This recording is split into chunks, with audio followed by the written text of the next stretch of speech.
આ વિડીયો જોઈને તમને લાગશે કે આ દુલ્હને પોતાના લગ્ન માટે કંઈક નવું કર્યું હશે.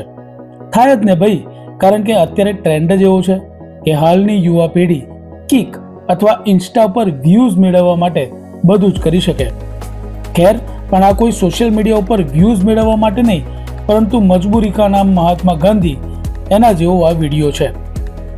મજબૂરીના કારણે દુલ્હને બાઇક પર બેસીને જવું પડ્યું. આ વિડીયો છે વડોદરાનો. વડોદરામાં મહાનગરપાલિકા દ્વારા ઠેર ઠેર ખાડા ખોદી નાખવામાં આવ્યા છે, જેના કારણે વિવિધ વિસ્તારમાં ભારે ટ્રાફિક જામની સ્થિતિ સર્જાઈ છે. વડોદરાના આજવા રોડ પર આયોજિત એક લગ્ન પ્રસંગમાં પહોંચવા માટે ટ્રાફિકના કારણે દુલ્હન અને તેના પરિવારજનો મુશ્કેલીમાં મુકાઈ ગયા.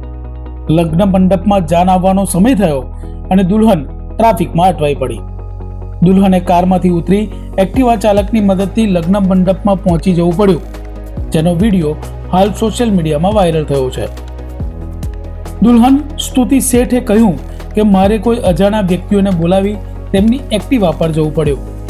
એક એક્ટિવા પર હું હતી, બીજા પર મમ્મી અને ત્રીજા પર મારો ભાઈ.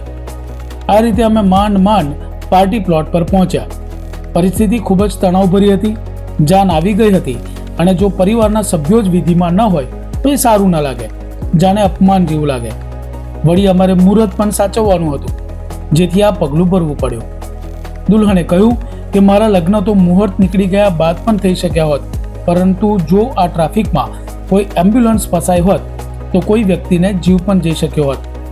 ખેર, આમાંથી વડોદરા કોર્પોરેશનના બુદ્ધિશાળી સત્તાધીશો કઈ શીખ લે તે તો સારું.